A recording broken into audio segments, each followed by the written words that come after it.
It's been announced. The new class for the Rock and Roll Hall of Fame. It's pretty late tonight, but this is something I needed to make. Something that I needed to get out there because really heavy music has been classically kind of snubbed from the Rock and Roll Hall of Fame. There are really not very many groups of note that are in the hallowed halls, which feels like it is a side of music that is being a bit ignored, to at least a lot of people. Now, the nominees, of course, included a couple of groups that would not so much silence this, but one of them in particular was a core group from heavy music's past, where it had a markedly different tone than it does today. And it is actually with kind of a great pleasure that I can announce to each and every one of you, which you probably already read, but are probably interested in a reaction, that Deep Purple has made it into the Rock and Roll Hall of Fame. They have officially made it in. The other bands that are included in the inducted folks that will happen in the springtime of 2016 are Cheap Trick, N.W.A, Chicago, and Steve Miller. But of course, the one that we're interested primarily of talking about is No Doubt Deep Purple. Deep Purple is a group that has been snubbed for what many people say and claim to be far too long, and whether or not that's justified is really in the eye of the beholder, but for heavy music this has to be considered a sort of small or minor victory.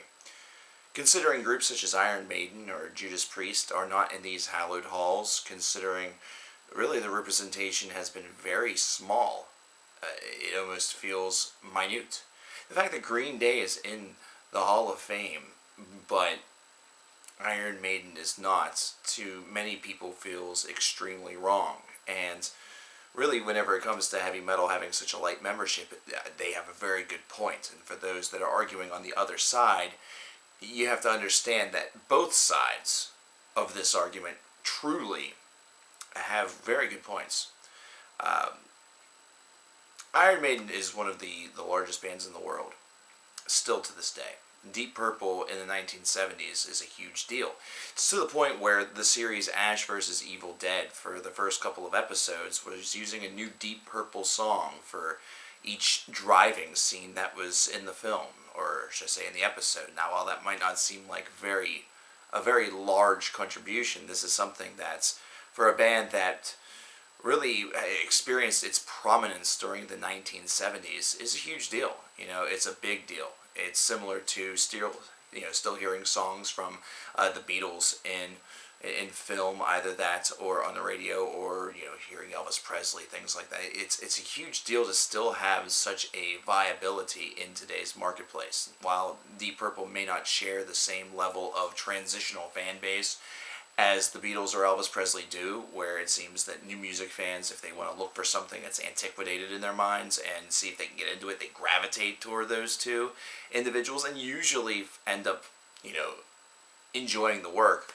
Deep Purple is still a group that is a cornerstone of what would become the genre of heavy metal music. It can be seen as a great gateway drug to heavy metal, but it could also be seen as a tremendous gateway drug to the 1970s phenomena of classic rock, which was what we call it now. Back then it was just hard rock or arena rock. So I'm really happy to see Deep Purple finally get into the Rock and Roll Hall of Fame. I think this is a really big day for heavy music, for hard music. This is a great inclusion that has been really, it's been deserving for far too long, and there have been other groups that have been far just as deserving, if not maybe even more so.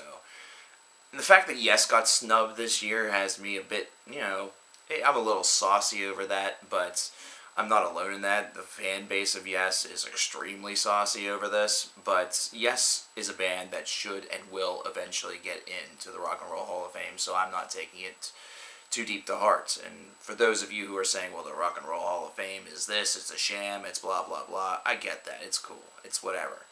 But it is still seen as a tremendous honor. It's seen as the height of your craft. N.W.A being in there was not something that happened overnight. They were not considered immediately either, which seems shocking considering the revolution that they started, something that was really, if you look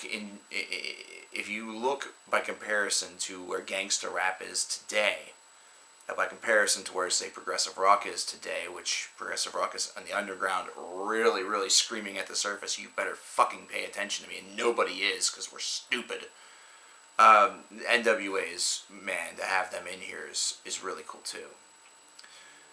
Now you may also be wondering about the results of the coverkillernation Heavy Metal Hall of Fame, which was something that was stated in the initial reaction video to the nominees for the Rock and Roll Hall of Fame, and I'm going to include an annotation to that video that's probably been on the screen the whole entire time that you've been watching this.